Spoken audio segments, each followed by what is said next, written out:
La suite du cours. Donc je vous rappelle où on en est. On est dans le chapitre sur la symétrie. On a fait petit 4.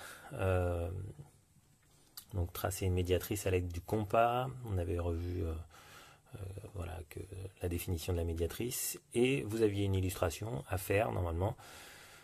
Donc c'était cette construction-là. Voilà. Donc voilà, avec la phrase qui était marquée D est la médiatrice du segment AB. Alors, on repart de cette figure pour aujourd'hui. Vous me placez un point M n'importe où sur la droite D, donc sur la médiatrice. Vous me placez un point M. Donc on mesure les longueurs AM et BM. On voit que AM égale BM.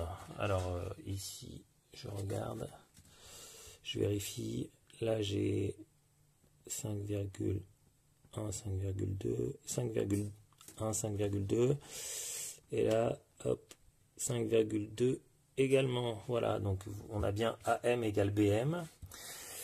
On dit que M est équidistant de A et B. Équi, ça veut dire même, distant, même distance. Voilà. M est à la même distance de A et de B.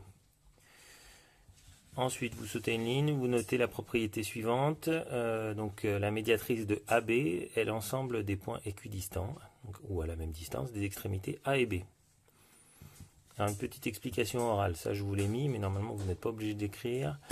Donc en fait, sur la droite de la médiatrice, donc ici, là tout ici, pardon, hop, ici, sur la droite de la médiatrice, vous avez les points qui sont plus près de B que de A. Donc là, tous les points qui sont plus près de B que de A. Sur la gauche de la médiatrice, ici, c'est les points qui sont plus près de A que de B. Voilà. Et en fait, la médiatrice représente une sorte de frontière entre ces deux zones. C'est les points qui sont exactement à la même distance, donc qui sont aussi près de A que de B. Donc voilà, c'est les points qui sont neutres. Ici, c'est une sorte de frontière entre deux zones. Les points les plus près de A, les points les plus près de B. Voilà l'explication du jour.